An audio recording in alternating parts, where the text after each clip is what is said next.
परम मंगलमय प्रात प्रखलेश्वर अकारण करुणा वरुणालय भक्तवांछा कल्पतरु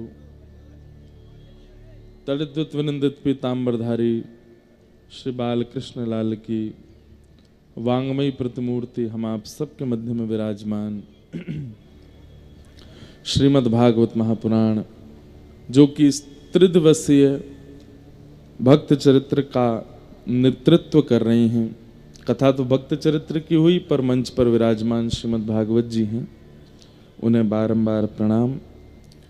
उपस्थित समस्त संत वृंद, विप्रवृंद, गंधर्वजन और आप सभी श्रोता भाई बंधु मातृशक्ति, हांसी और आसपास क्षेत्रों से आए हुए सभी श्रोता भाई बंधुओं को बहुत बहुत जय श्री कृष्ण, जय सिया राम, जय सिया राम, जय श्रीमन नारायण, जय श्रीमन नारायण, जय जय श्री राधे, जय जय श्री राम। ठाकुर जी की अति कृपा, हांसी में हुई 3 दिवसीय कथा का आज विश्राम दिवस है। मंगलमयी भक्त चरित्र की कथा हम लोग श्रवण कर रहे थे। श्रीधाम वृंदावन में कल एक हादसा हुआ।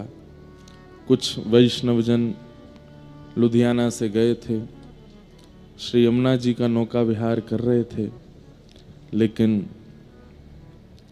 किसी कारणवश वो नौका डूबी और कई सारे वैष्णव भक्त वृंद श्री यमुना जी की गोद में विराजमान हो गए।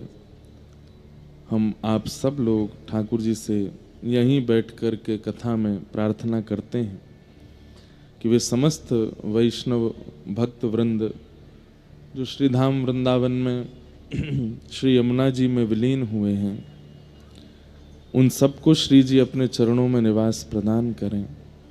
और ठाकुर जी से प्रार्थना कि पुनः ऐसी कोई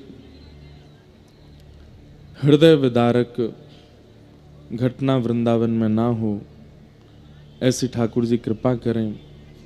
और यदि किसी कारण से श्री यमुना जी हम आप सब से या इस संसार के नियमों से कष्ट में, तो वे हैं, ये बात तो आपको माननी पड़ेगी। श्रीधाम वृंदावन में यमुना जी का स्वरूप जैसा होना चाहिए वैसा नहीं है। श्री अयोध्या जी में भी कथा के विश्राम दिवस मैंने इस विषय पर बहुत जोर देकर के बोला था। कृष्ण जन्मभूमि के लिए खूब आवाज उठाई जा रही है, खूब बोला जा रहा है, राम मंदिर बन गया, हमें अब कृष्ण जन्मभूमि चाहिए, बहुत अच्छी बात है, हमारा समर्थन है।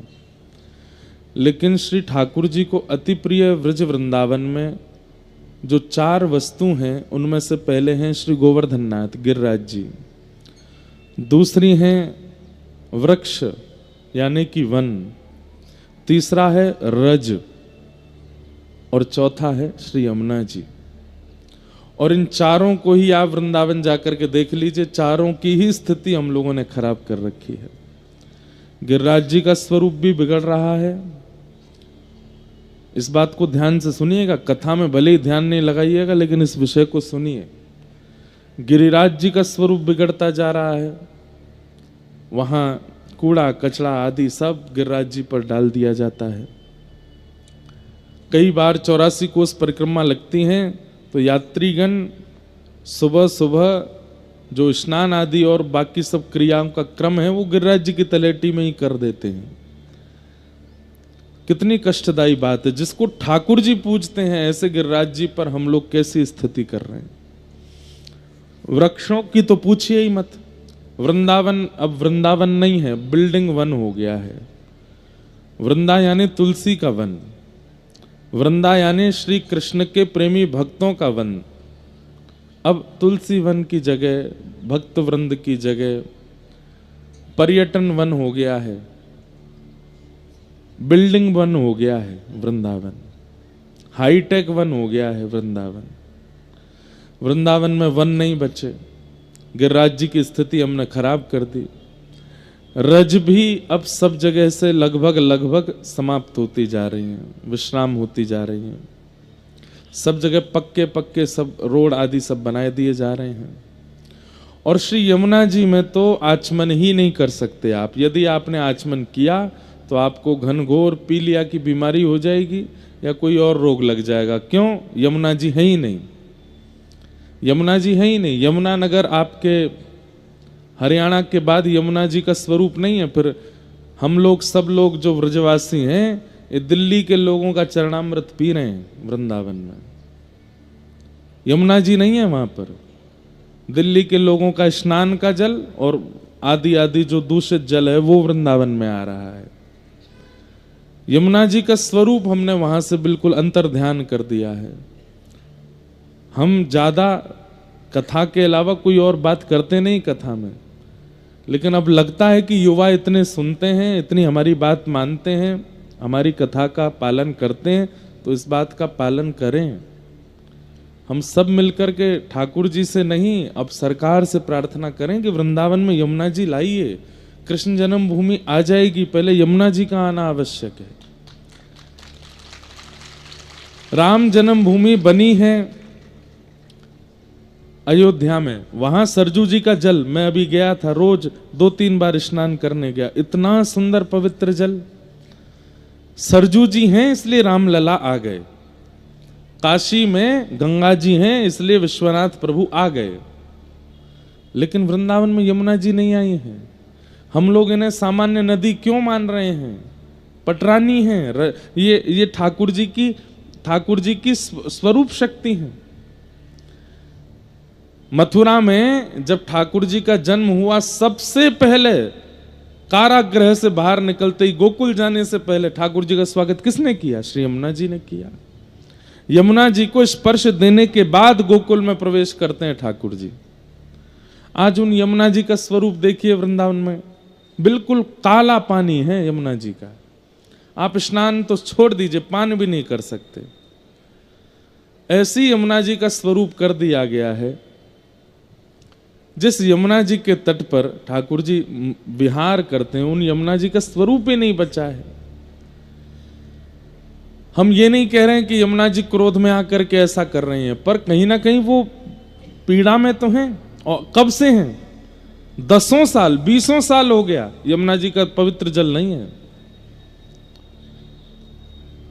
इसलिए हमारी प्रार्थना है कि श्री यमुना जी के शुद्धिकरण पर आप सब लोग भक्त वृंदावन जाके आवाज उठाया कीजिए, प्रार्थना कीजिए कि श्री यमुना जी का जल पुनः व्यवस्थित हो, स्नान करने योग्य, पान करने योग्य हो।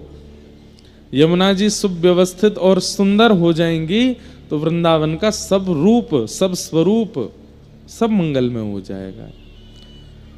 जब घर की रानी ही दुखी है तो घर के बाकी लोग प्रसन्न कैसे रहेंगे? वृंदावन की रानी, महारानी श्री यमुना जी हैं। और एक बात आपको बता दूं, श्री यमुना जी में और किशोरी जी में कोई भेद नहीं है। किशोरी जी का ही जल निमग्न स्वरूप श्री यमुना जी हैं, और उन्हीं यमुना जी का स्वरूप ऐसा बिगाड़ करके हम किशोरी जी को पीड़ा में डाल रहे हैं। इसलिए जो दुर्घटना कल हुई है उसके लिए हम आप सब लोग नेत्र बंद करके ठाकुर जी से प्रार्थना करें और वंदन करते हुए निवेदन करें कि हे ठाकुर जी, हम भक्तों से जो अपराध बनता है आप कृपा करके हमें उसका दंड दें। लेकिन ये जो वृंदावन में और व्रत 84 कोस में जो ऐसी लीलाएं हो जाती हैं जहाँ पर लोगों के प्राण चले जाते हैं, हे नाथ, हम कलयुगी जीव हैं, हम पर थोड़ी दया कीजिए। इस प्रकार कभी किसी का यात्रा के दौरान ऐसा स्वरूप ना हो, हे नाथ ऐसी कृपा करना। हम सबको क्षमा कीजिए, हमसे जो अपराध बने हैं। और जो लोग भी श्री यमुना जी में विराजे हैं उनके लिए प्रार्थना है कि वे श्री ठाकुर जी की चरण सन्निधि प्राप्त करें। उनके परिवार के लोग सब दुखी तो बहुत हैं, कष्ट में तो बहुत हैं, लेकिन श्री जी कृपा करें, ठाकुर जी कृपा करें। उन सबके इस कष्ट के समय में श्री जी ठाकुर जी उन पर अनुग्रह करके उन्हें जल्दी ही इस समय से बाहर निकालें, ऐसी हमारी प्रार्थना है। श्याम सुंदर श्री यमुने महारानी की जय। आज कथा सत्र का तृतीय दिवस, कल जैसा हमने कहा था, सूरदास मदन मोहन श्री सूरध्वज जी महाराज, उनका चरित्र आज हम कहेंगे। समय हम पर बहुत कम है, इसलिए हम थोड़ा जल्दी जल्दी भी कर रहे हैं, क्योंकि कल तक विमान का समय 6 बजे था, आज सुबह विमान का समय 5 बजे हो गया है। अब हमको यहाँ से रोहतक भी एक आश्रम में जाना है, फिर वहाँ से सीधे महाराष्ट्र के लिए प्रस्थान करना है। समय सीमित है, इसलिए हम जल्दी जल्दी अपने भाव सूरदास मदन मोहन जी जो वचन में था कल, वैसा क्रम कर देते हैं। श्री मदन मोहन सूरदास की नाम श्रृंखला जुरी अटल, गान काव्य गुण राश सुहृद सहचरी अवतारी, राधा कृष्ण उपास रहस्य सुख के अधिकारी, नवरस मुख्य श्रृंगार विविध भातिन करि गायो, वंदन उच्चरित वेर सहस पायनि है द्वार्यो, अंगीकार की अविधि यह जो आख्या भ्राता जमल, मदन मोहन सूरदास की नाम श्रृंखला जुरी अटल।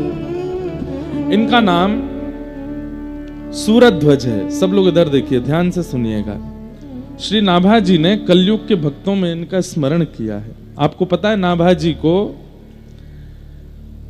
श्री नाभाजी जिन्होंने भक्तमाल की रचना की, अग्रदास जी के शिष्य हुए। नेत्र बंद करके अपने गुरुदेव की पंखा सेवा कर रहे थे, और यहां गुरुदेव ध्यानस्थ बैठ करके अपने मानसी में ठाकुर जी का चिंतन कर रहे थे। तभी दूर समुद्र में अग्रदास जी महाराज का एक भक्त था, वो नाव से कुछ सामग्री विदेश से भारत लेके आ रहा था, और अचानक से बवंडर में उसकी नाव फंस गई, बड़ी नौका। जैसे ही नौका नाव के बवंडर में फंसी, जल के बवंडर में, तो जो नौका का मुख्य कैप्टन था उसने कहा, बोले भैया अब हम सब लोगों की प्राण नहीं बचेंगे, अब हम लोग बचने से हम बच ही नहीं सकते, इतना भयानक बवंडर आया है सामने समुद्र में, कोई नहीं बचा सकता।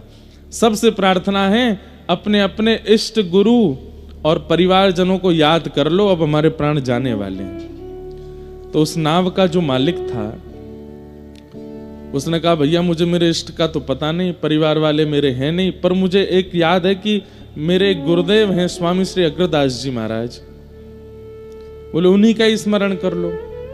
अग्रदास जी का जैसे स्मरण किया, हे गुरुदेव भगवान, इस जन्म में तो आपका साक्षात्कार ज्यादा नहीं हुआ, आपकी दीक्षा मिली, 2-4 बार आपके दर्शन हुए, अब मैं अपने प्राण त्याग रहा हूं, गुरुदेव कृपा करना, ठाकुर जी मुझे सदगति प्रदान करें। दूर 7 समुद्र में अग्रदास जी का शिष्य उनको याद कर रहा था, और यहां अग्रदास जी मानसी में श्री सिया जी की, राघव जी की मधुर लीला का चिंतन कर रहे थे। दूर खड़े नाभाजी पंखा जल रहे थे। नाभाजी नेत्र बंद करके अग्रदास जी के मन में देख रहे हैं कि ये सिया जी और राघव जी की कैसी लीला कर रहे हैं, मेरे मन में क्या चल रहा है कोई नहीं देख सकता, लेकिन नाभाजी की भक्ति देखो अपने गुरुदेव के प्रति, वो उनके चित्त में देख रहे हैं कि कैसी लीला कर रहे हैं। तभी नाभाजी को अनुभव होता है, ये चिल्ला कौन रहा है, ये गुरुदेव को कौन पुकार रहा है, गुरुदेव सिया जी की, राघव जी की मधुर लीला में हैं, ये पीछे से किसकी आवाज आ रही है। तभी नाभाजी देखते हैं, अरे गुरुदेव का शिष्य मतलब मेरा गुरु भाई कहीं समुद्र में फंस गया है, वही गुरुदेव को याद कर रहा है। तो पंखा जलते जलते गुरुदेव से पंखा हटा करके उस दिशा में पंखा जलने लगे, जिस दिशा से मतलब कम से कम 5-6 हजार किलोमीटर दूर समुद्र के भीतर से कोई शिष्य पुकार रहा था, उस तरफ पंखा जलने लगे। और श्री नाभाजी के पंखे के बेग से, उस बीजना के बेग से वो नाव बवंडर से बाहर निकल गई और उनकी रक्षा हो गई।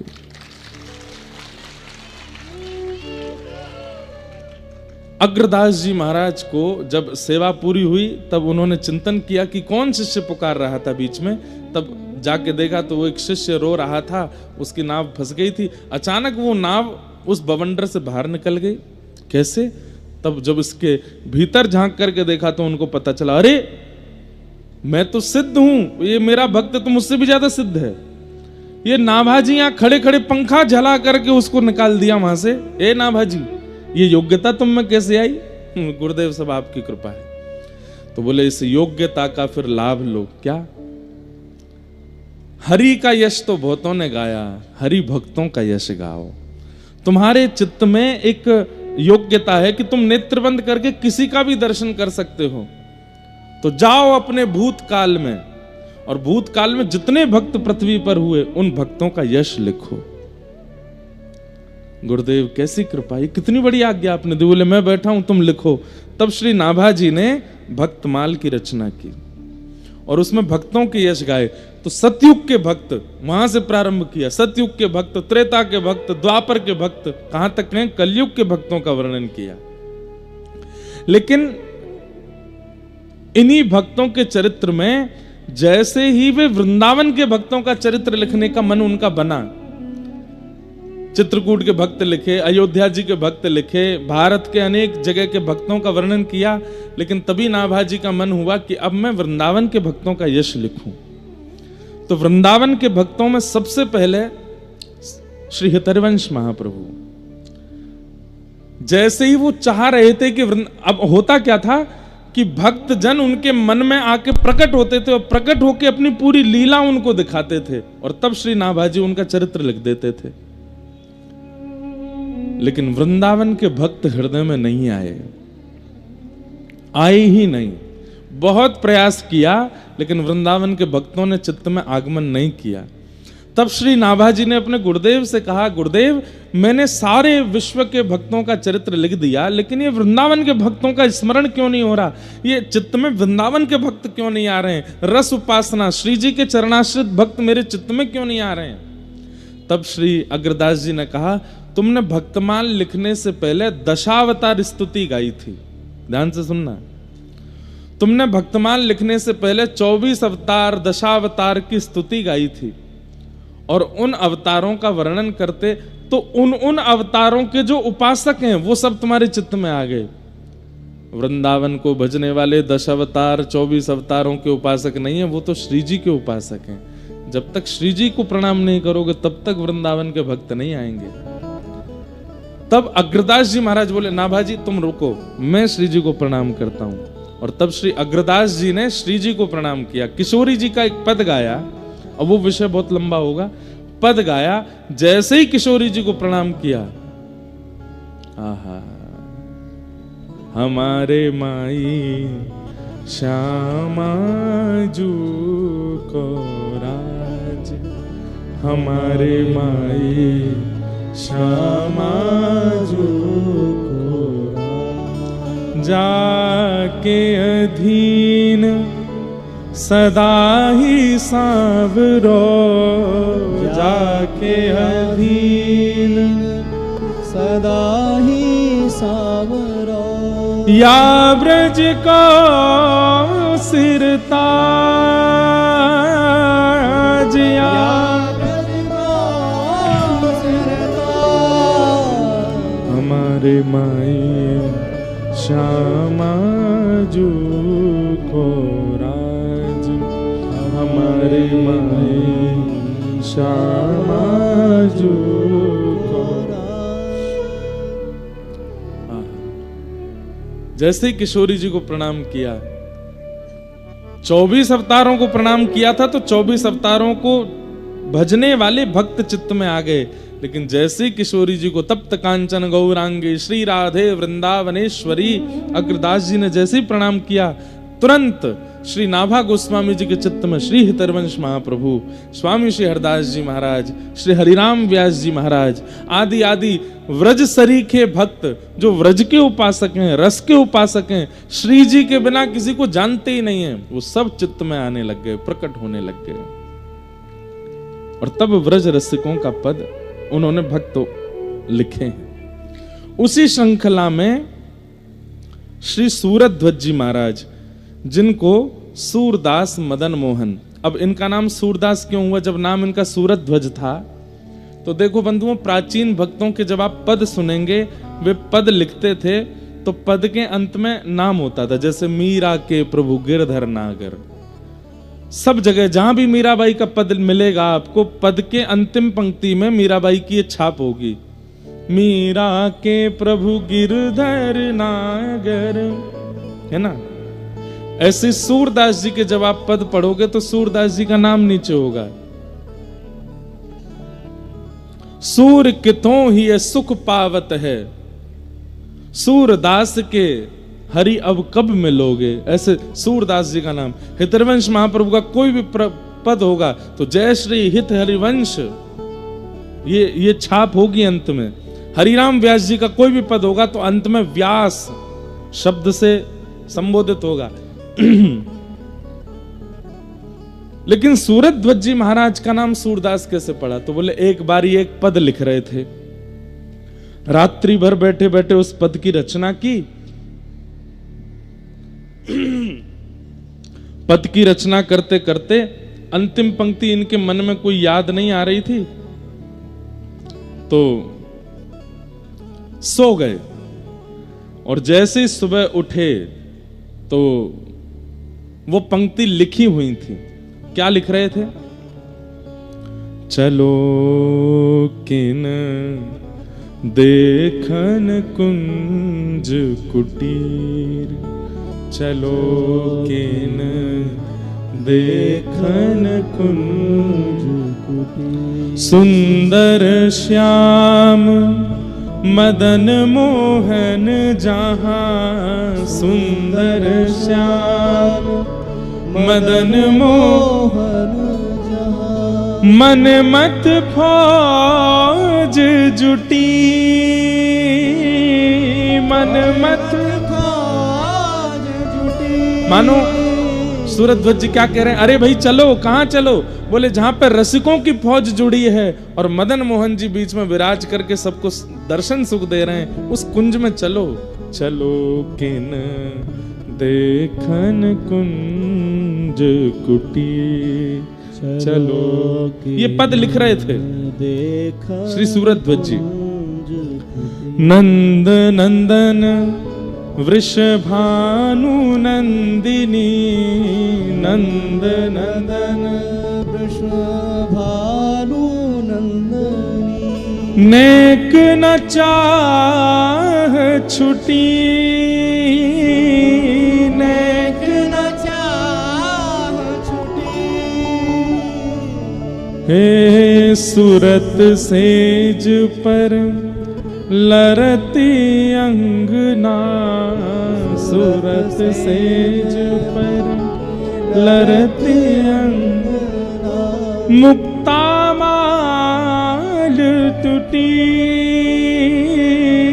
मुक्ता माल टूटी, चलो किन देखन कुंज कुटी, चलो किन देखन कुंज। उरज तनि कंचुकी चुरकुट भई, उरज तनि कंचुकी चुरकट भई, कटी तट ग्रंथि हटी, कटी तट ग्रंथि हटी, चतुर शिरोमणि सूर नंद सुत, चतुर शिरोमणि सूर, चतुर शिरोमणि सूर नंद सुत, चतुर शिरोमणि सूर नंद सुत, लीनी आधार चुटी, चलो किन देखन कुंज कुटी। निवृत्त निकुंज का पद लिख रहे थे, अंतिम पंक्ति में कुछ लिख नहीं पा रहे थे। सुबह उठ करके देखा तो क्या पाया? चतुर शिरोमणि सूर नंद सुत। ठाकुर जी ने आकर के उस पंक्ति को पूरा किया और इनको नाम सूरदास प्रदान किया। इनके नेत्र नहीं थे ऐसा नहीं है, नेत्र थे, लेकिन ठाकुर जी ने इनको नाम सूरदास प्रदान किया। तो फिर इन्होंने मन में विचार किया कि सूरदास जी के पद और मेरे पद अगर कभी कोई पढ़ेंगे तो लोगों के मन में यह आ जाएगा कि भाई ये किसके पद है। तब इन्होंने सूरदास मदन मोहन अपने पदों की छाप में सूरदास मदन मोहन कहना प्रारंभ किया। तो ऐसे श्री सूरध्वज जी महाराज ये उत्तर प्रदेश में नैमिषारण्य के पास में एक स्थान पड़ता है, उस स्थान का नाम है संडीला। वहां के सूबेदार थे, संडीले में रहते थे। लेकिन वृंदावन के श्री मदन मोहन जी, वृंदावन के मदन मोहन जी जिनको सनातन गोस्वामी ने प्रकट किया, उनसे इनकी बड़ी प्रीति थी। कभी कभी वृंदावन जाते थे और मदन मोहन जी का रूप देख करके ये इतने आनंदित हो जाते थे, बस उनको देखते ही रहते थे। कहते हैं एक बार इन्होंने मदन मोहन जी की बड़ी याद आई, लेकिन कार्य में इतने व्यस्त थे कि वृंदावन नहीं जा पा रहे थे। तो नगर में भ्रमण करते करते वहां पर गुड़ के बहुत सारे छोटे छोटे गुड़ के बाट ऐसे एक बैलगाड़ी के ऊपर रखे थे। इनके मन में आया कि मैं तो वृंदावन नहीं जा पा रहा, ठाकुर जी के लिए कुछ प्रसाद भिजवा देता हूं। और इन्होंने खूब सारी बैलगाड़ियां भर के गुड़ वृंदावन भिजवा दिया। गुड़ बेचने वालों ने इनसे कहा कि भैया तुम जितने रुपए में यहां से गुड़ खरीद के और पूरा किराया देकर के वृंदावन भिजवा रहे हो, इतने में तो तुम एक व्यक्ति को कुछ धन देकर के वृंदावन भेज दो, वृंदावन से गुड़ खरीद के ठाकुर जी के मंदिर में दे देते हैं, इतना पैसा क्यों लगवा रहे हो। मदन मोहन जी बोले प्रेम की रीत रंगीलो ही जाने। प्रेम ऐसा नहीं होता कि मेरा प्रेमी जहां रहता है चलो वहां से कोई सामान खरीद के उसके घर भिजवा दो, नहीं, प्रेम में तो अपनी निज सामग्री उसके यहां भिजवाई जाती है। ऐसा थोड़ी होता है कि महाराज जी आप वृंदावन विराज रहे हैं, हम तो नहीं आ पा रहे, चलो ब्रजवासी का पेड़ा आपके घर भिजवा देते हैं। कौन सी बड़ी बात है, बगल में ब्रजवासी, पैसे ज्यादा हैं, आपने किसी को दे के भेज दिया। लेकिन आपने हांसी के पेड़े भिजवाए, ये बड़ी बात है ना। अब भाई हांसी का पेड़ा खरीदा गया, यहां से गाड़ी करी गई, यहां से कोई आदमी लेकर के गया, परिश्रम हुआ। भाई परिश्रम को ही प्रेम कहते हैं। जहां पर परिश्रम ना किया जाता हो, जहां श्रमित ना हुआ जाता हो, उसको प्रेम थोड़ी कहा जाता है। आजकल के युवाओं का जो प्यार है वो कैसा है, वो श्रम वाला प्यार नहीं है, श्रम वाला प्रेम नहीं है। उसमें परिश्रम नहीं करना चाहते, वो इजी वे ढूंढते हैं अपने प्रेम के इजहार के लिए। और ये इजी वे प्रेम में नहीं होता। सूरदास जी बोले कि हाँ, वृंदावन से यही गुड़ के अगर सामग्री में वृंदावन से खरीद के भिजवाऊं, मेरे 10 रुपया लगेंगे बस। उस समय की बात है, अकबर के समय की। लेकिन मैं संडीले से भेजूंगा, बैलगाड़ी में रख करके भेजूंगा, यहां से लोग चल करके जाएंगे, 2-3 दिन का मार्ग, बैलगाड़ियां धीरे धीरे चल के 3-4 दिन में पहुंचेंगी। तो श्री मदन मोहन जी को पता तो चलेगा, वहां तो बहुत लोग हैं गुड़ देने वाले, लेकिन जब संडीले से गुड़ जाएगा तो श्री मदन मोहन जी को पता तो चलेगा कि मेरा कोई प्रेमी है, उसने भेजा है मेरे लिए, वो स्वीकार करेंगे। और वही हुआ। मदन मोहन जी, सूरध्वज जी ने गुड़ भिजवाए संडीले से, और वहां 3 दिन बाद वो गुड़ पहुंचे। और रात्रि का समय था जब गुड़ पहुंचे। श्री मदन मोहन जी का शयन हो चुका था, रात्रि के 12-1 बज रहे थे। मदन मोहन जी तो विचलित हो गए, श्री जी से बोले अरे सुनो, सुगंधी ना आई का? बोले काय की? बोले गुड़ की। गुड़ तो घनेरो पड़ो है रसोई घर में, रोज ही आती रहे। अरे रसोई घर वाली नहीं, बाहर ते आ रही है सुगंधी। श्री जी बोली हाँ आ तो रही है। बोले सूरध्वज ने भिजवाए संडी लेते? बोले तो मालपुआ खावे को मन कर रो है। श्री जी बोली रात के 12-1 बज रहे हैं, शयन कर लो। ना मैं तो अब ही खाऊंगा। तो बोले पुजारी जी को जाके स्वप्न दे दो। सोई ठाकुर जी पुजारी जी के स्वप्न में प्रकट हो गए। पुजारी जी बोले धन्य भाग्य, अहो भाग्य, इतने वर्षों से सेवा कर रहा हूँ, ठाकुर जी मेरी सेवा से निश्चित प्रसन्न हो गए, जो मेरे स्वप्न में आके दर्शन दे रहे हैं। ठाकुर जी बोले तेरी सेवा ते प्रसन्न ना है भयो में। तो बोले मंदिर के द्वार पे गुड़ की बैलगाड़ी खड़ी है, उन गुड़न की जल्दी रसोई घर में धरवाओ, और अभी इसी वक्त रात्रि में ही रसोई खोल के पुआ बनाओ, और पुआ बना के भोग लगाओ।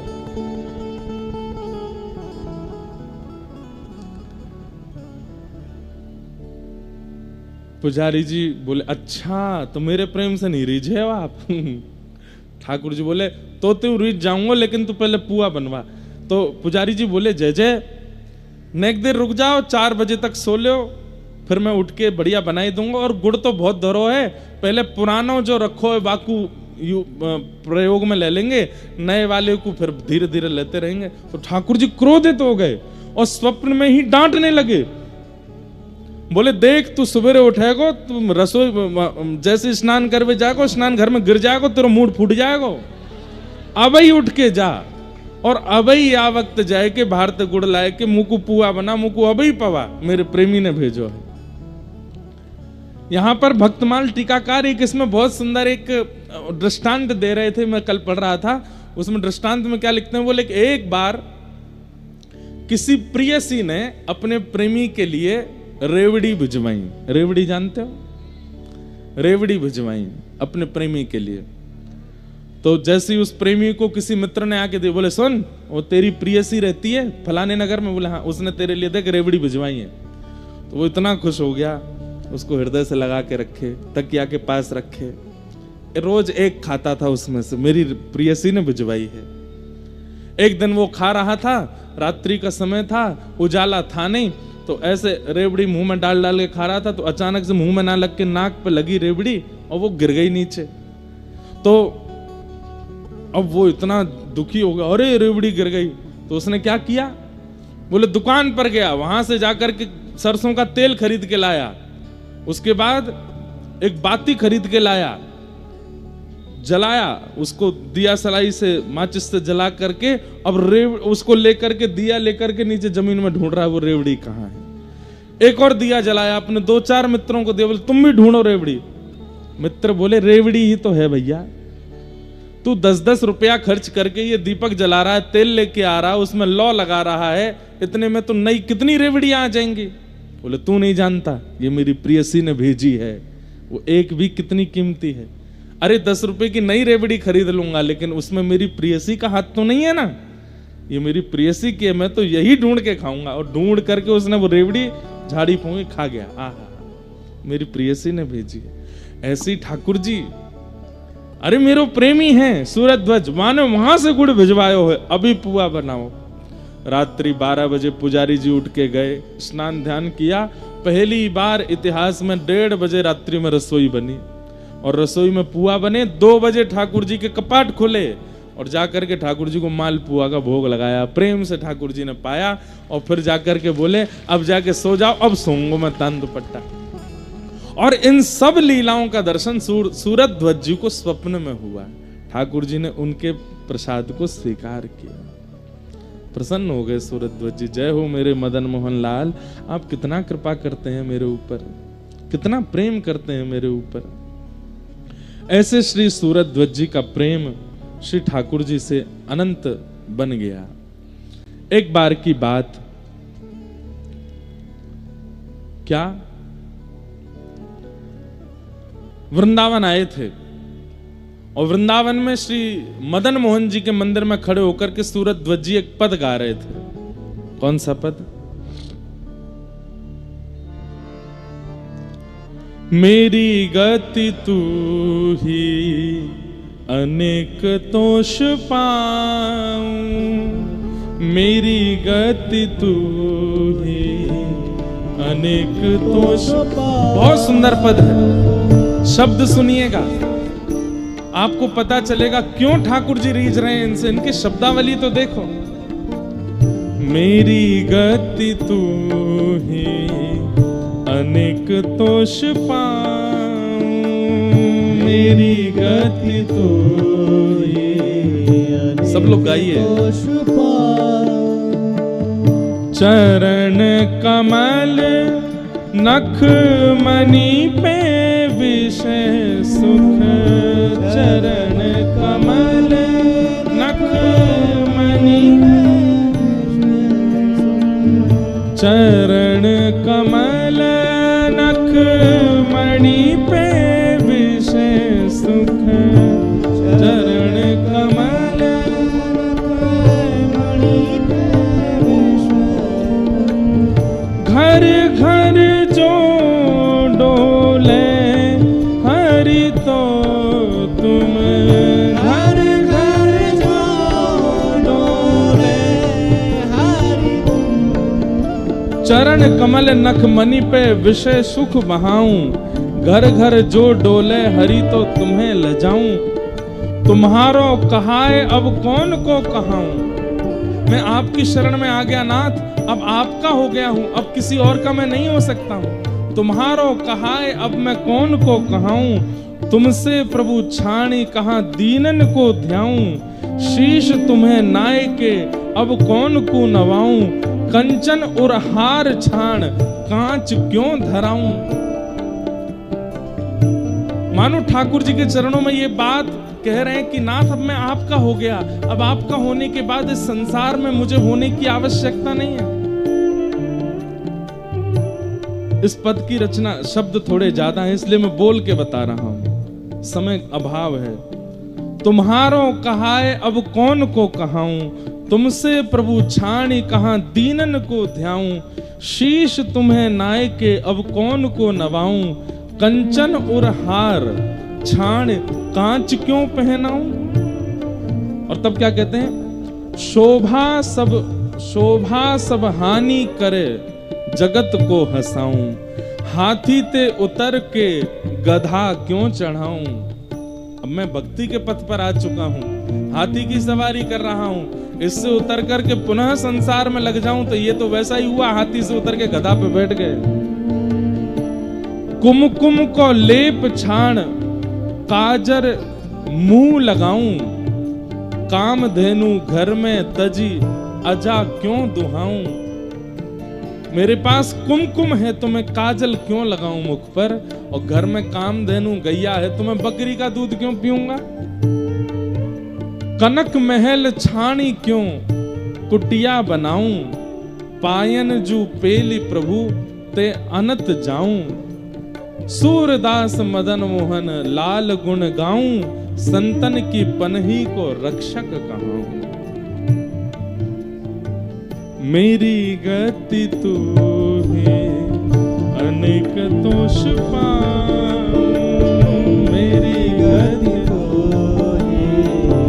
अनेक दोष पाऊं। हाँ मेरी गति तो है अनेक दोष पाऊं, मेरी गति तो अनेक दोष पाऊं। नेत्रों में अश्रु भरे हैं और ठाकुर जी से बस यही कह रहे हैं, नाथ मैं आपको छोड़ के किसी और का नहीं हो सकता, बस आपका हूं। और अंत में सूरध्वज जी ने जैसे ही कहा, सूरदास मदन मोहन लाल गुण गाऊं, संतन की पनही को रक्षक कहाऊं। तो पीछे खड़े एक महात्मा सुन रहे थे, जैसे ही इन्होंने कहा संतन की पनही को रक्षक कहूं, पनही मतलब चप्पल, पनही मतलब पादुका, तो उन संत के मन में आया, ये कह रहे हैं संतन की पनही को रक्षक, बड़ी बड़ी बात बोल रहे हैं मंदिर में खड़े होकर के, लेकिन ये कर नहीं सकते इस कार्य को। अरे संतन, भैया एक बात बहुत ध्यान से सुनना, हरि की सेवा बहुत सरल है, हरिजनों की सेवा सरल नहीं है। आप ठाकुर जी को भोग लगाओ, मिर्च ज्यादा हो गई, नमक ज्यादा हो गया, रोटी कच्ची रह गई, ठाकुर जी कुछ नहीं कहेंगे, पालेंगे। लेकिन हरिजन का भोग लगाओगे, हरिजन टोक देगा, भैया देखो इसमें बहुत मिर्च डाल दिया आपने, रोटी थोड़ी कच्ची रह गई है, ढंग से सेक के लाओ। ठाकुर जी को कैसे भी जल से स्नान करा दो, बेचारे यूं ही बैठे रहेंगे, नहा लेंगे, कुछ भी पहना दो यूं नहीं कहेंगे कि ये चुभ रहा है। लेकिन संतों को जब आप माला पहनाने जाओगे तो माला गीली है, संत तुरंत उतार देंगे, भैया थोड़ा देख के पहनाओ, इसमें इतना जल भरा है, तुम हमको पहना रहे हो, गीले हो गए हम। चरण धो रहे हो, थोड़ा ताता जल लेके आओ, ऐसे जल से कैसे धुला रहे हो। ये वस्त्र नहीं, हम ऐसे नहीं, ऐसे वस्त्र पहनते हैं। संत जन तो बोल देंगे, ठाकुर जी थोड़ी बोलेंगे। तो हरि की सेवा बहुत सरल है, हरिजनों की सेवा सरल नहीं है। इसलिए कोई ठाकुर जी की अष्टयाम सेवा कर रहा है तो कोई बहुत बड़ा तीसमार खां नहीं है वो, लेकिन कोई हरि भक्तों की सेवा कर रहा है तो इसका मतलब है ठाकुर जी की बहुत बड़ी कृपा है। इसलिए हरि सेवक बहुत विशिष्ट नहीं माने गए, हरिजनों के सेवक, ठाकुर जी उनको देख के आनंदित होते हैं, वाह भाई तुम मेरे भक्तन की सेवा कर रहे हो। जब इन्होंने ये बात कही कि सूरदास मदन मोहन लाल गुण गाऊं, संतन की पनही को रक्षक कहाऊं, पीछे खड़े एक महात्मा बोले, रुक जाओ, कल तुम्हारी परीक्षा लेता हूं मैं। संतन की पनही को रक्षक कहाऊं, बड़ी बड़ी बातें बोल रहे हो यहां पर खड़े होके। अगले दिन सूरत ध्वज जी जितने दिन वृंदावन रहते थे अष्टयाम दर्शन करते थे मदन मोहन जी का। मदन मोहन जी का मंदिर कहाँ है पता है आपको? कहाँ है? काली दह के पास। जब आप लोग वृंदावन की परिक्रमा लगाते हैं तो काली दह से आगे एक ऊंचा सा मंदिर दिखाई देता है, सीढ़ियां जा रही हैं ऊपर। कई पंडा लोग ऐसा बताते हैं वृंदावन में उस पर सोने के कलश थे, पहले जमुना जी यहीं बहती थी, वो सोने के कलश चुराने एक चोर कूद गया, ऐसे ऐसे कथा सुनाते हैं।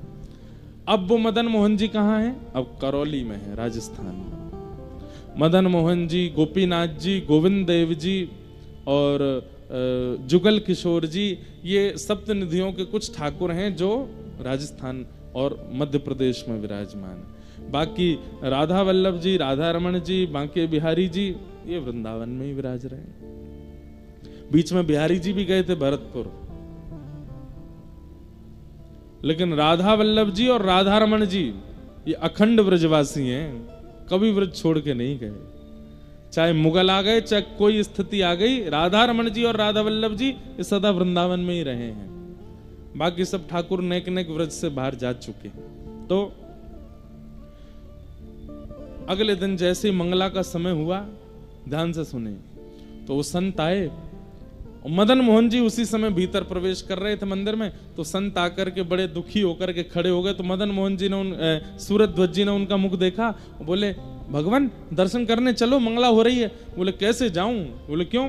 इतनी महंगी मेरी पादुका कल कोई चुरा ले गया था, परसों नहीं पहनी, उस दिन भी कोई चुरा ले गया, रोज मेरी पादुका कोई ले जाता। अब मैं सोच रहा हूं कि पादुका उतार के कैसे जाऊं भीतर। सूरत ध्वज जी बोले मुझे ये सेवा दीजिए, आप दर्शन करो, मैं आपकी पादुका लेके बैठा हूं, आप जब दर्शन करके आ जाओगे आप पादुका पहन लेना, फिर मैं कर लूंगा दर्शन, और ये तो मेरी सेवा है, ये तो मेरा सौभाग्य है। ये एक बात यहां पर नाभाजी ने कही है, बहुत सुंदर है। भगवत पदत्राण की अपेक्षा भक्त पदत्राण की सेवा सुलभ एवं श्रेष्ठ है। क्या बात कह रहे हैं? ठाकुर जी के चरणों की सेवा आपको नहीं मिल सकती। तो जब तक ठाकुर जी के चरण नहीं मिल रहे तब तक क्या करो? बोले भक्तन की चरण सेवा करो। ठाकुर जी के चरणों की सेवा अभी इतनी जल्दी नहीं मिलेगी, पहले भक्तन की चरणों की। मैंने एक दिन कथा परसों में कहा था कि भाई कहीं नौकरी चाहिए हो तो अपना रिज्यूम दिखाना पड़ता है कि कितना एक्सपीरियंस है। श्री जी और ठाकुर जी के चरणों की हम जब अपेक्षा करते हैं तो श्री जी और ठाकुर जी तो कुछ नहीं कहते, वो तो कहते हैं आ जाओ भाई कर लो सेवा। लेकिन अष्ट सखियां रोक देती है ना, पहले अपने हाथ दिखा कैसे है, हाथ कठोर तो नहीं है। हमारी श्री जी ठाकुर जी के चरण बड़े कोमल हैं, तू कठोर हाथन ते छुए गो, कहीं श्रम है क्यों? तो हमारे हाथ देखते ही अष्ट सखियां हमको मना कर देना, ये चरण नहीं देंगे, क्यों? तेरे हाथ बड़े कठोर हैं। बोले हाथ नरम कैसे होते हैं? बोले अगर तेने खूब भक्तन की सेवा करी होती तो तेरे हाथ नरम हो जाते। संतों की सेवा, रसिकों की सेवा, भक्तों की सेवा, हरिजनों की सेवा। और इसका मतलब ये नहीं कि हाँसी में प्रतीक्षा करो कि कोई व्रज से आवे, अयोध्या से आवे, चित्रकूट से आवे तो ही हम उसकी सेवा। हम तो कह रहे हैं आप अगल बगल में जो ये बैठे हैं सब हरिजन हैं, सब हरि भक्त हैं जो कथा में आए हैं। बैठे बैठे उनके ही चरण दबाते रहा करो। आप कथा सुन रहे हो भैया, वो कहे अरे भैया मत दबाओ, तो तुझे कौन कह रहा तू मेरे दबा मैं तेरे दबाऊं? हाँ, दोनों एक दूसरे के दबाते रहो। ऐसी हरि सेवा। जैसे ही बगल वाला श्रोता उठ के खड़ा हो कथा के विश्राम में, उसके नीचे की रज थोड़ी माथे से लगा लो, उसको पता ना चले, उसको अभिमान हो जाएगा, देखो मेरी भक्ति से रीझ के मेरी सेवा कर रहा है, पर ये आपके लिए बताया जा रहा है। हरि जनों की सेवा का मतलब कोई जरूरी नहीं कि व्रजवासी हो, अयोध्यावासी हो, चित्रकूटवासी हो, जगन्नाथपुरी वासी हो, द्वारिका वासी हो। कोई भी जो हरि कथा में रुचि रखता है, हरि सेवा में रुचि रखता है, वो सब हरि जन है, उनकी सेवा करो। बगल में बैठे किसी को प्यास लग रही है, आपने पानी पिला दिया। अभी कई लोग हैं अपनी पंखा कर रहे हैं, बगल वाले करो तो गर्मी नहीं लगे। अरे भैया नहीं, तो तू मेरी करना, मैं तेरे कर रहा हूं, तू मेरी कर। दोनों एक दूसरे की सेवा करो। हरि जनों की सेवा, इससे क्या होता है? आपका रिज्यूम अच्छा होगा। ये जब ललिता विशाखा श्री जी की सेवा में लेने से पहले आपको देखेंगे तो समझ जाएंगे, ओहो हरिजनों की बड़ी सेवा करी है, यानी ये ठाकुर जी की स्पर्श का अधिकारी है, तब ठाकुर जी की सेवा में लेते हैं। तो एक और बात यहां पर नाभाजी ने बहुत अच्छी लिखी है कि ठाकुर जी की सेवा का फल क्या है? ठाकुर जी के भक्तों की सेवा मिलना, ये ठाकुर जी की सेवा का फल है। समझ में आई बात? जिसने अपने ठाकुर की खूब सेवा करी होगी उसी को अपने जीवन में किसी हरि भक्त की सेवा करने का अवसर मिलेगा। कितनी बड़ी बात है।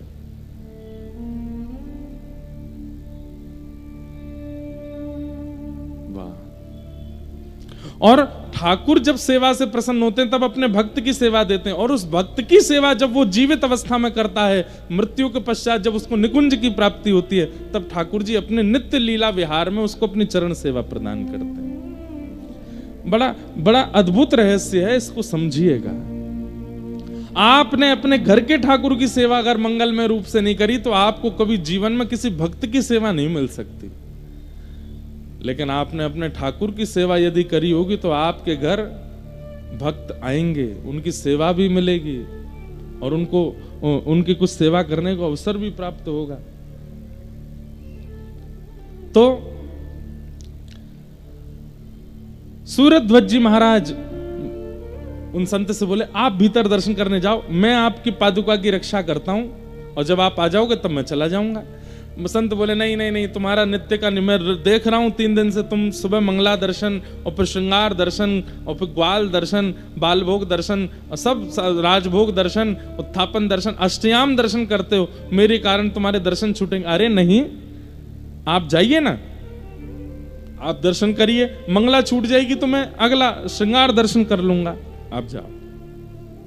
और संत जैसे ही भीतर गए, सूरध्वज जी उन पादुकाओं को हृदय से लगा के बैठे और मन में क्या विचार कर रहे हैं? बोले, एक पादुका श्याम सुंदर, दूसरी पादुका किशोरी जी हैं।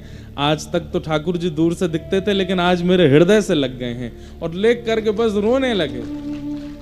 मेरे प्रिया प्रियतम दोनों मेरे हृदय से लगे, खूब रोए अपने हृदय से लगा करके। वो संत भीतर गए, वो तो परीक्षा लेने आए थे, मंगला के दर्शन करके भीतर ही खड़े रहे, बाहर आए ही नहीं। घंटा 1.5 घंटा बाद श्रृंगार का दर्शन खुल गया, संत बाहर आए ही नहीं, भीतर ही बैठ गए। बोला, आज देखता हूं, बड़ा कहते हैं संतन की पनही को रक्षक कहां हूं, कभी तो चिढ़ेगा, कभी तो परेशान होगा, चिल्ला करके बोलेगा कि निकलो बाहर, कहां अंदर बैठ गए हो। लेकिन सूरध्वज जी तो बस ऐसे ही बैठे। धीरे धीरे उजाला हो गया, धूप तेज हो गई, श्रृंगार का दर्शन, बाल भोग का दर्शन, ग्वाल का दर्शन, राजभोग तक आ गया। 12 बज गए दोपहर के, सूरध्वज जी ऐसे ही बैठे। मंदिर बंद हो गया, संत जी अंदर ही सो गए। 4 बजे पुनः उत्थापन हुआ, उत्थापन होते ही देखा तो बाहर अभी भी ऐसे बैठे हैं। थोड़ी और परीक्षा ले लूं, औलाई हो गई, ब्यारू हो गया, शयन के दर्शन हो रहे हैं, लेकिन अभी भी सूरध्वज जी ऐसे ही बैठे। संत का हृदय पिघल गया, बोले कि ये कहते नहीं है, ये है इनके चित्त में, ये संतों की पनही के रक्षक हैं। निकल करके साधु बाहर गए और जाकर के सूरध्वज जी को हृदय से लगा लिया, कान पकड़ने लगे, मुझे क्षमा कर दो, मैंने आपकी परीक्षा लेनी चाहिए। कल जब आपके मुख से सुना संतन की पनही को रक्षक कहा हूं, इसलिए जानबूझ करके ऐसा किया कि आपके दर्शन छूटे और अपनी पनहियां आपके हाथ में दे दूं। मुझे अब आप जल्दी जाओ, शयन का दर्शन बंद होने वाला, आपका नियम ना टूटे, मदन मोहन जी को देख आओ। तो सूरध्वज जी के नेत्र सजल हो गए, बोले, मैं सुबह से दर्शन ही कर रहा हूं, हे नाथ, आपने आज मुझ पर इतनी बड़ी कृपा की कि मेरे वर्षों की मदन मोहन जी के दर्शन का फल आज मुझे प्राप्त हुआ। प्रिया प्रियतम दोनों मुझे निकुंज में लेकर के गए थे, नेत्र बंद करके मेरा शरीर यहां बैठा था, पर मैं प्रिया प्रियतम के साथ विहार कर रहा था। आज उन्होंने मुझे सहचरी बनाया, सखी बनाया, अपने रास का अनुभव कराया। आपकी पादुका हृदय से लगते ही मानसी प्रकट हो गई। अरे मैं तो घंटों से मानसी में आनंद ले रहा था। ठाकुर जी कभी रबड़ी पवा में, श्री जी कभी मलाई पवा में, यहां से ललिता विशाखा आदि सबके दर्शन हुए आज मुझे। हे नाथ, आपकी चरण की पनैया के इतने बड़े सौभाग्य की मेरे को प्राप्त होती, आज अष्टयाम का दर्शन हो गया। साधु बोले, मुझे पता है ये सब तुम इसलिए बोल रहे हो कि मुझे बुरा ना लगे, लेकिन तुम जाओ भीतर दर्शन। बोले देखो मैं आपको बताऊं? बोला हाँ। मैं भीतर तो नहीं गया? बोले नहीं। आज ठाकुर जी ने नीली पोशाक पहनी थी ना, आज ठाकुर जी ने स्वर्ण का आभूषण धारण किया था, आज ठाकुर जी ने ऐसी टेढ़ी पाग पहनी थी, उस पर ऐसा सिरपेच था, ऐसी इत्र, और सब कुछ बता दिया। इत्र ऐसा था, प्रसादी ऐसी थी, प्रसाद में ये वाली कड़ी बनी थी, ऐसी रोटी बनी थी, सब बता दिया महात्मा को। महात्मा के तो हाथ पैर कांपने लगे, सूरज ध्वज को हृदय से लगे। आप सुबह से बाहर बैठे, आपको कैसे पता? बोले बस आपकी पादुका का स्पर्श होते ही सब मिल गया। बंधुओं, कई बार हरिजन बहुत श्रेष्ठ है तो ही हम पर हरि कृपा होगी, नहीं, हरिजन कैसा भी है हम उसके प्रति पूर्ण निष्ठा रखें तो ठाकुर जी कृपा करते हैं।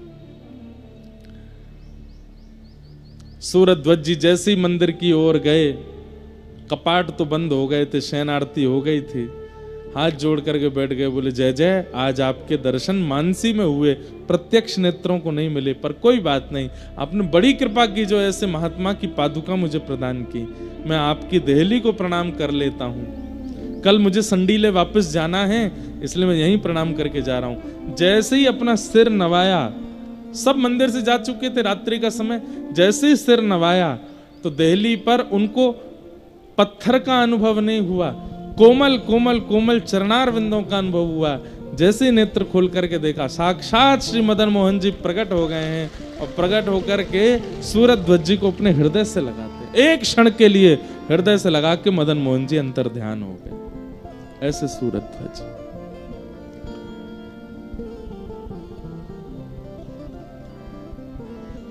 हरिजनों की पादुका की कैसी कृपा सूरज ध्वज जी के ऊपर हुई। ऐसे श्री सूरज, अब तो मगन रहने लगे, मगन झूमते हैं, मगन गाते हैं, मगन आनंद में रहते हैं। ठाकुर जी ने बड़ी कृपा कर दी है मेरे ऊपर। अब दर्शन होने के बाद वापस संडीले गए, और संडीले जाकर के इनका काम क्या था, सूबेदार का काम क्या होता था कि उस नगर के बड़े बड़े व्यापारी और जो कोई भी कार्य, उन सबसे कर लेना, टैक्स लेना, और अकबर बादशाह को दिल्ली पहुंचवाना, ये उनका काम था।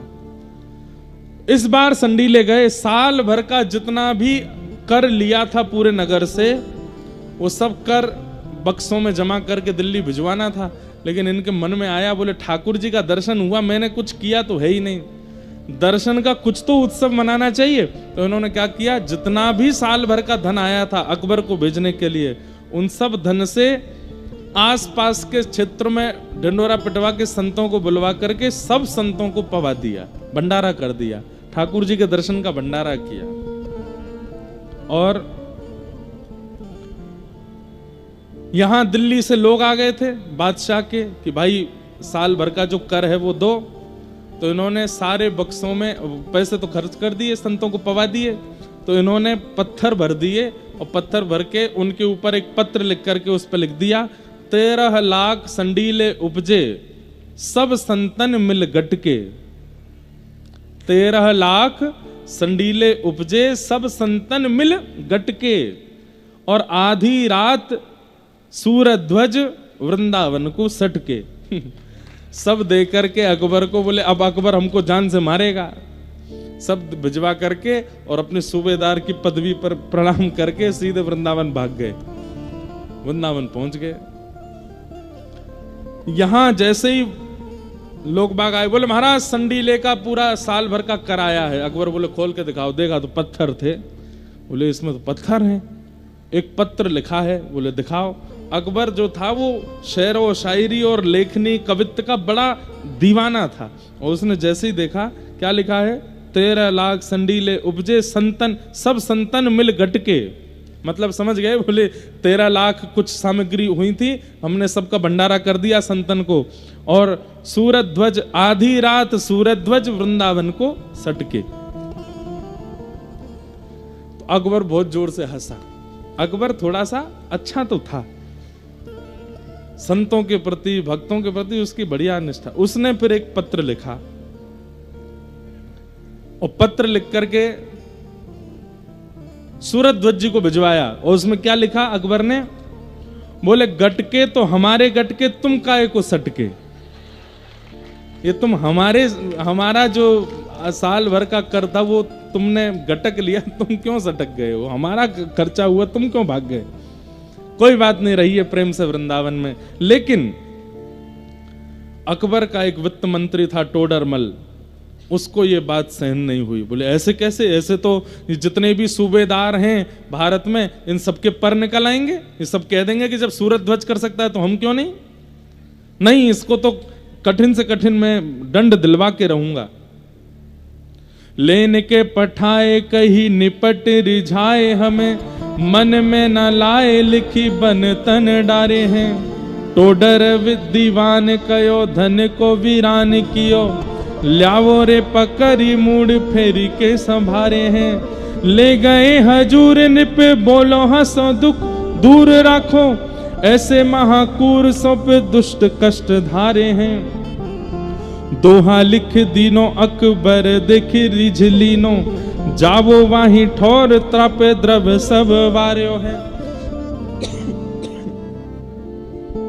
तोडरमल ने वृंदावन सैनिकों को भेजा और बोले अकबर को पता ना चले, सूरध्वज को पकड़ के दिल्ली ले आओ और तय खाने में डाल दो। सूरध्वज जी को पकड़ के हाथों में हथकड़ियां, पैरों में बेड़ियां बांध करके दिल्ली ले आए और ला करके उनको टोडरमल ने जेल में डलवा दिया। अकबर को पता नहीं है। एक बात याद रखिएगा बंधुओं, राजा से आपकी मित्रता अच्छी है, लेकिन मंत्री, महामंत्री, सेनापति और नीचे रहने वालों से मित्रता अच्छी नहीं है तो आप सक्सेसफुल नहीं हो। बिहारी जी से अच्छी यारी है, लेकिन ब्रजवासी ने नाक मोड़ रखी है तो आपका काम चलने वाला नहीं है। राधा रमन जी से प्रेम है, लेकिन वृंदावन के बंदरों को आंख दिखाते हो तो राधा रमन जी से चाहे कितनों प्रेम हो, ये बंदर मिलने नहीं देंगे ठाकुर जी से। एक बार एक राजा था, उसका एक वो थे गुरु, कुल गुरु। तो कुल गुरु, राजा बिना कुल गुरु से पूछे कुछ नहीं करता था। एक बार कुल गुरु आए तो मंत्री महामंत्री सब राम राम करते थे, जैसे कृष्ण करते थे। कुल गुरु उनको, हे चल मंत्री महामंत्री पैर वैर मत छुआ करो मेरे, तुम दूर रहो, मेरा राजा से संबंधित सीधा। और राजा ने इतना उनको सम्मान दे रखा था कि राजा खड़ा रहता था, जब तक कुलगुरु आके नहीं बैठते थे सभा में तब तक अपने सिंहासन पर नहीं बैठता था। उसका कुलगुरु को अभिमान हो गया। मंत्री महामंत्री बोले तुम भाई राजा के कुलगुरु हो, ठीक है बात, लेकिन हम लोग भी मंत्री महामंत्री हैं, हमारी तुम राम राम भी नहीं लेते हो। एक बार मंत्री जी ने कहा मैंने नया घर बनाया है, हे कुलगुरु देवता आप अपने ब्राह्मणों सहित मेरा गृह प्रवेश करा दो। तो कुलगुरु जोर से हंसे, औकात में बात किया करो, राजा के कुलगुरु हैं हम, मंत्री का गृह प्रवेश कराएंगे हम, चलो जाओ ढूंढ लो कोई ऐसे चलता फिरता पंडित। मंत्री को इतना क्रोध आया, बोले कि इस कुलगुरु को अगर हमने इसका अभिमान चोर नहीं किया तो ना हम भी महामंत्री नहीं। और मंत्री ने अपने सब राजा के नीचे जितनी सेना होती है, मंत्री महामंत्री सेनापति आदि आदि जो भी होते हैं, सबको रात में इकट्ठा करके मीटिंग करी। बोले ये कुलगुरु ने नाक में दम कर रखा है। सब बोले हमारी भी राम राम नहीं लेते वो।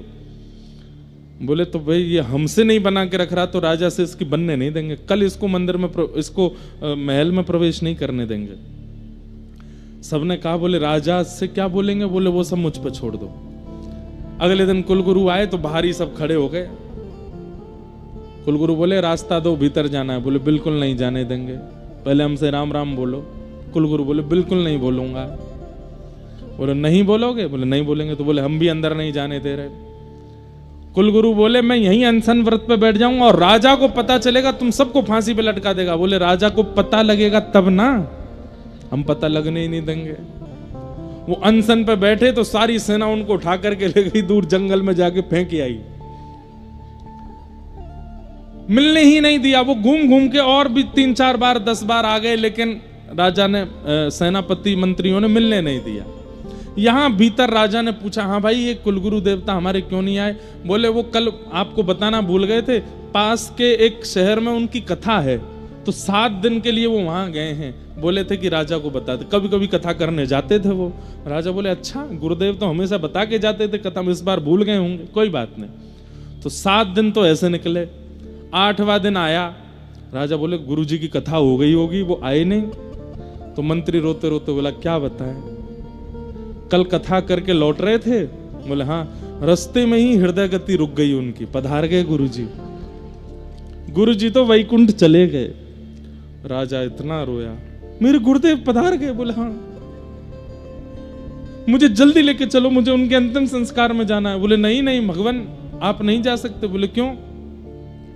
बोले वो कुलगुरु अपनी उसमें लिख करके गए थे कि मेरे प्राण निकलने के 24 घड़ी के अंदर अंदर मेरा अंतिम संस्कार कर देना, नहीं तो मैं प्रेत बन जाऊंगा। इसलिए आपको बिना बताए उनका संस्कार हो गया। मैं अपने गुरुदेव का अंतिम दर्शन नहीं कर पाया। मंत्री बोला कोई बात नहीं, मैं उनकी अस्थियों की राख लाया हूं, आपके माथे से लगा दूं। मरे नहीं है गुरुदेव, वो बना दी बात मंत्री ने। बोले लाओ, राख को माथे से लगा ले। खूब रोया, रानी को बुला, राजकुमार, सबके माथे से वो राख लगाई। हमारे गुरुदेव की रज है। मेरे गुरुदेव चले गए। शोक सभा भी कर दी राजा ने घर पे। लेकिन राजा का नियम था, हर महीने में एक बार वो यात्रा पर निकलता था पूरे नगर की। तो गुरु जी को मिलने तो दिया नहीं, सेना पूरी लगा रखी थी मंत्री ने चारों तरफ, गुरु भीतर नहीं आना चाहिए बस। रात में गुरुजी ने मंत्री से बोल दिया तू मुझको रोक रहा है, पिछले 15 दिन से देख रहा हूं, लेकिन कल राजा सभा में निकलेगा, यात्रा तब तो मिलेगा मुझसे। मंत्री बोले आपको जितना मन करे आप करके देख लो, हम आपको मिलने ही नहीं देंगे राजा से। तो पंडित जी जो हैं, कुलगुरु जो हैं, वो एक पेड़ पर चढ़ करके बैठ गए। जिस रास्ते से वो यात्रा जाती थी, बोले पेड़ के ऊपर से ही चिल्लाऊंगा, आवाज करूंगा, राजा को दिख जाऊंगा, इन सबको दंड दिलवाऊंगा। जैसे ही राजा निकले तो मंत्री आए। मंत्री आकर के कुछ ऐसा टोना टोटका सा करने लगे राजा के ऊपर। बोले ये क्या कर रहे हो? बोले हमने सुना है गुरुजी का जो अंतिम संस्कार था वो 24 घड़ी में नहीं हुआ, वो प्रेत बन गए हैं और प्रेत बन करके पेड़ों पे कहीं पे बैठे हैं और आते जाते लोगों पे कूद जाते हैं, चिल्लाते हैं। इसलिए मैं पहले ही आपके नींबू मिर्च से कुछ कर रहा हूं ताकि आपको कष्ट ना हो। राजा बोले गुरुजी प्रेत बन गए? बोले हाँ। अरे उनके लिए गया जी में श्राद्ध करेंगे हम। बोले ठीक है। अब राजा जैसे निकले, मंत्री बोला मैंने डाल दिया है कान में बात कि प्रेत बन गए गुरुजी। अब जैसे ही महाराज उस पेड़ के नीचे पहुंचे, ऊपर से गुरुजी बोले राजन चेला राम देख मैं यहां बैठा हूं, तेरे मंत्री सेनापति इन सब लोगों ने मुझे तुझसे मिलने नहीं दिया। राजा ने जैसे ही देखा मंत्री को, ओ गुरुजी भूत बन गए, जल्दी चलो यहां से रथ निकालो, जल्दी निकालो, ये गुरुजी कहीं ऊपर नहीं आ जाए। अरे राजन कहां जा रहे हो? गुरुदेव की बात नहीं मानोगे? बोले गुरुदेव मैं श्राद्ध करूंगा आपका, मैं जा रहा हूं गया जी करके आऊंगा, आपको प्रेत योनि से मुक्त करूंगा। अंत तो गत्वा मंत्री महामंत्री सेनापति सब बोले करोगे हमसे राम राम? गुरुजी बोले भैया तेरे पांव पूजूं मैं। बोले कि राजा से भले ही तुम्हारा संबंध है, लेकिन नीचे वालों से बिगाड़ के रखोगे तो ऊपर वाले से मिलने का कोई फायदा नहीं है। इसलिए भैया वृंदावन के बानर, वृंदावन के ब्रजवासी, वृंदावन के रसिक जन, वृंदावन के संत जन, इनसे प्रेम नहीं है, सीधे राधा वल्लभ, सीधे राधा रमन, सीधे बिहारी जी से ही प्रीति है। तो फिर देख लेना ये मिलने नहीं देंगे अगर निकुंज में पहुंच भी गए तो। इसलिए एक बार को राधा वल्लभ जी का दर्शन ना हो चलेगा, राधा रमन जी का दर्शन ना हो चलेगा, बिहारी जी का दर्शन ना हो चलेगा, बंदरों को केला खिलाएंगे, संत जनों की सेवा करेंगे, ब्रजवासियों से खूब प्रेम से मिलेंगे, खूब आनंद करेंगे, नीचे वाले इनको प्रसन्न रखेंगे ताकि ऊपर वालों अपने आप राजी आ जाए। लेकिन नीचे वाला राजी होता है तो ऊपर वाले से मिलवा ही देता है। अगर प्रधानमंत्री आपका मित्र है तो आप उससे नहीं मिल पाओगे, लेकिन प्रधानमंत्री का पीए आपका मित्र है, पूरा शेड्यूल बता देगा, 5 बजे यहां रहेंगे, 6 बजे यहां रहेंगे, 7 बजे वहां रहेंगे, 8 बजे चाय पियेंगे, वहीं आ जाइए मिलवा दूंगा मैं। पीए मिलवा देगा, प्रधानमंत्री नहीं मिलेगा। आपका कोई बहुत बड़ा मित्र अधिकारी बन गया हो तो आपने भी अनुभव किया होगा, नहीं मिलता वो। अधिकारी का जो सेक्रेटरी है उससे मित्रता कर लो, वो मिलवा देता है। ठीक वैसे भैया इस संत जन ठाकुर जी के सेक्रेटरी हैं, हरिजन ठाकुर जी के सेक्रेटरी हैं, इनसे प्रेम बना करके रखो। राधिका रानी जी, वृषभानु दुलारी जी, राधिका रानी जी, वृषभानु दुलारी जी।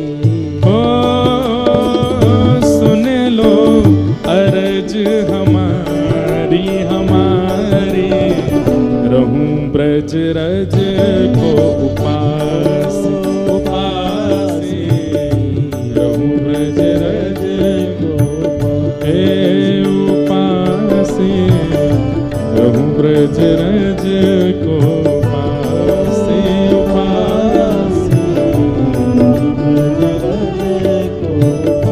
मंगला उठ यमुना तट जाऊं, मंगला यमुना तट हे मंगला उठ यमुना तट जाऊं, ओ मंगला उठ यमुना तट जाऊं, प्यारे राधा वल्लभ की झांकी पाऊं, प्यारे राधा वल्लभ की झांकी ओ प्यारे राधा वल्लभ की झांकी पाऊं, प्यारे राधा वल्लभ की झांकी बरसाने वारी जी, कीरत सुत प्यारी जी, बरसाने वारी जी, कीरत सुत प्यारी जी।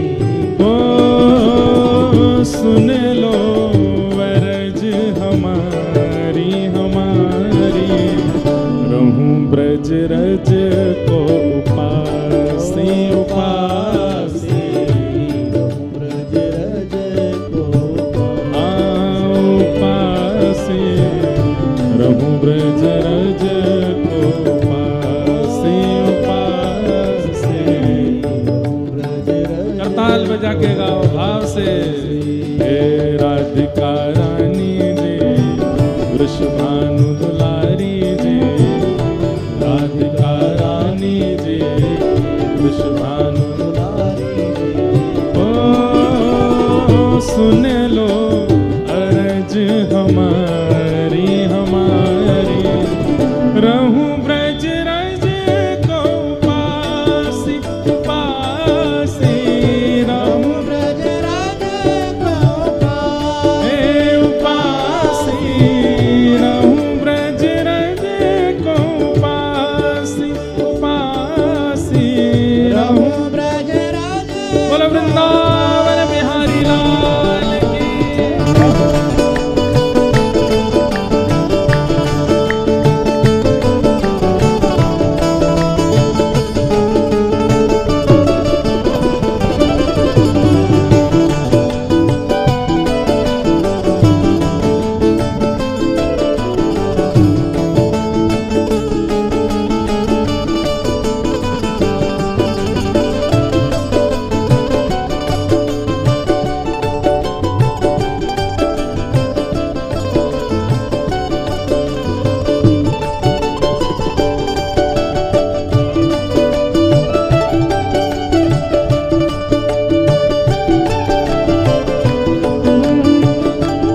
और वृंदावन में क्या करें? ओ ब्रजवासिन के मधुकर पाऊं, ब्रजवासिन के मधुकर, ब्रजवासिन के मधुकर पाऊं, ब्रजवासिन प्यारे राधा रमण से नैन लगाऊं, राधा रमण से ओ प्यारे राधा रमण संग नैन लगाऊं,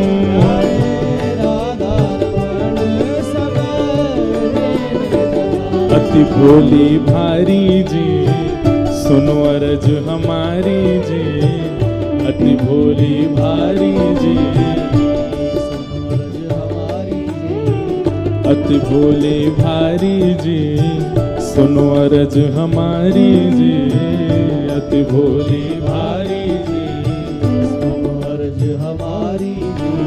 ओ सुन लो अरज हमारी हमारी, रहूं ब्रज रज को उपासी उपासी, रहूं ब्रज रज को उपासी उपासी, रहूं ब्रज रज को उपासी उपासी, रहूं ब्रज रज को और उपासी। वृंदावन का तीसरा नियम क्या है? रसिक जनन की सेवा पाऊं, रसिक जनन की सेवा पाऊं, ओ रसिक जनन की सेवा पाऊं, रसिक जनन की सेवा पाऊं। प्यारे कुंज बिहारी के दर्शन पाऊं, प्यारे कुंज बिहारी के दर्शन पाऊं। प्यारे रसिक बिहारी के दर्शन पाऊं, प्यारे रसिक बिहारी के दर्शन। ऊंचे महलन वारी जी वृषभानु दुलारी जी, ऊंचे महलन वारी जी। और एक बात और बोलो, ऊंचे महलन वारी जी गिरधर की प्यारी जी, ऊंचे महलन वारी जी गिरधर की प्यारी ओ सुन लो अरज हमारी हमारी, रहूं ब्रज रज को उपासी उपासी, रहूं ब्रज रज को उपासी उपासी, रहूं ब्रज रज को उपासी उपासी। श्री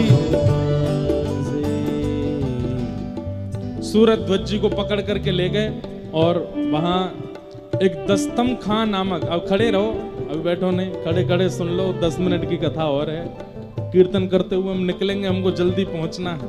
तो दस्तम खां नामक एक बड़ा क्रूर जेलर था, उसके हवाले कर दिया। वो इनको इतना मारता था, इतना प्रताड़ित करता था कि हाँ श्री जी, हाँ मदन मोहन कह करके रोते थे।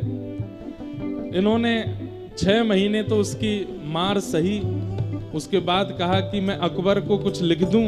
तो जानते तो थे कि अकबर जो है वो लेखनी का बड़ा रसिक है। तो इन्होंने अकबर को एक पंक्ति लिख करके भेजी। क्या लिखा? एक तम अधियारो करे शून्य दई पुण्य ताही, दस्तम ते रक्षा करो दिनमणि अकबर साही। क्या कह रहे हैं? बोले कि भैया एक तम, तम कहते हैं अंधेरा को, एक तम जो है उसको उजाला कर देता है एक मणि। लेकिन यहां तो आपने मुझे 10 तम के हवाले कर रखा है, ये 10-10 अंधेरे एक साथ मेरे को घेरे बैठा, इतने प्रताड़ित करता है। हे अकबर, आप तो उजाले हो साक्षात, कृपा कर इससे मेरी रक्षा करो। अकबर ने जैसे ही पत्र पढ़ा, अब उसको जब साक्षात मणि का रूप बताया, अकबर ने तुरंत कहा, बोले सूरत ध्वज जी को खोल दो। और सूरत ध्वज जी को पत्र लिख करके अकबर ने क्या लिखा? बोले क्या? रीझ अनुरागे हूं रीझ लीनी और, जावो वहीं ठोर तापे द्रव्य बारे सब लोर। बोले भैया हम तुमसे बड़े रीझ गए, अब तुम वहीं चले जाओ। बोले कहां चले जाओ? जिस पे तुमने हमारे वो संडीले साड़े उड़ा दिए थे, उन्हीं की शरण में चले जाओ। श्री सूरत ध्वज जी महाराज मुक्त होकर के वृंदावन की रज में आ गए। श्री मदन मोहन जी के चरणों में आकर के खूब रोए, खूब आनंदित हुए और कहा कि नाथ बस अपनी शरण ग्रहण करा दो। बस ऐसा कहते कहते सूरत ध्वज जी एक दिन ठाकुर जी के सुंदर रास पूर्णिमा का दिन था, शरद पूर्णिमा के दिन रास का अनुभव करते करते ठाकुर जी में विलीन हो गए। बोलो भक्तवत्सल भगवान की। ऐसे सूरत ध्वज जी महाराज के पावन चरित्र को हम प्रणाम करते हैं। मन भूल मत जइयो राधा रानी के के चरण,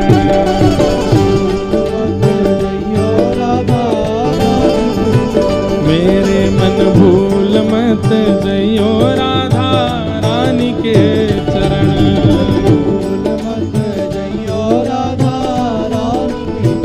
ओ राधा रानी के चरण, महारानी के चरण, राधा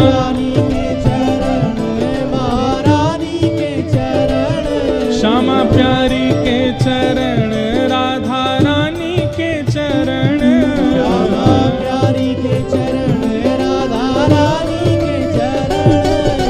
करके।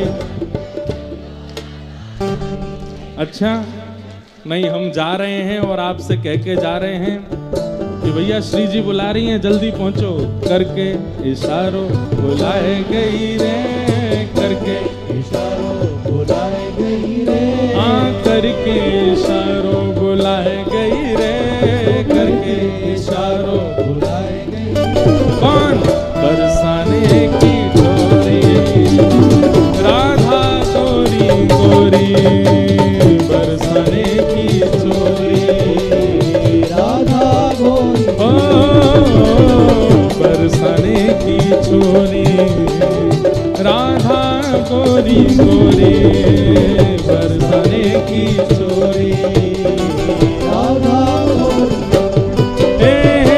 जो कान्हा मेरो गाम न जाने, कान्हा मेरो गाम न जाने, जो कान्हा मेरो गाम न जाने, कान्हा मेरो गाम न जाने, ओ जो कान्हा मेरो गाम न जाने, कान्हा मेरो गाम न जाने, जो कान्हा मेरो गाम न जाने, जो कान्हा मेरो गाम न जाने।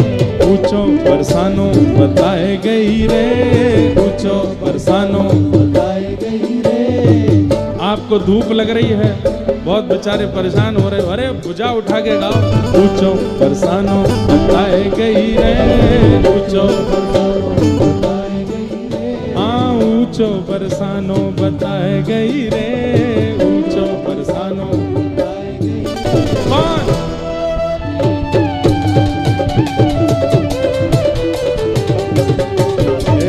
बरसाने की छोरी, राधा गोरी गोरी,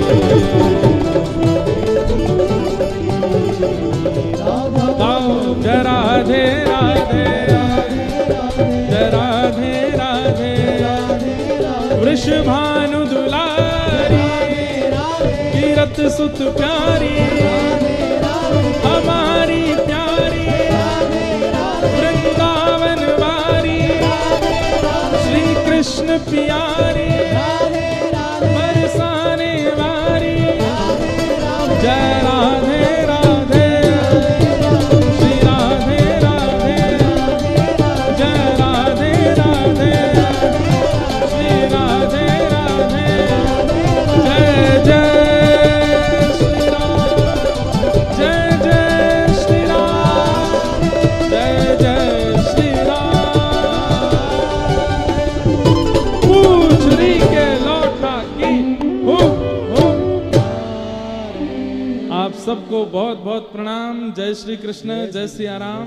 हमारे माधव जी को और लक्ष्मण चौतरा मंदिर के समस्त सेवकों को बहुत बहुत प्रणाम करते हैं और बस आपसे प्रार्थना करते हैं कि जरूर हम पुनः मिलेंगे। पुष्करणी व्रतोत्सव 31 वर्ष से निःशुल्क बट रही है, आप सब लोग इसको ले सकते हैं। सबको बहुत बहुत प्रणाम। अब हम हमारी स्थिति थोड़ी आप लोग समझिएगा। एक मिनट सुनो सुनो सुनो सुनो।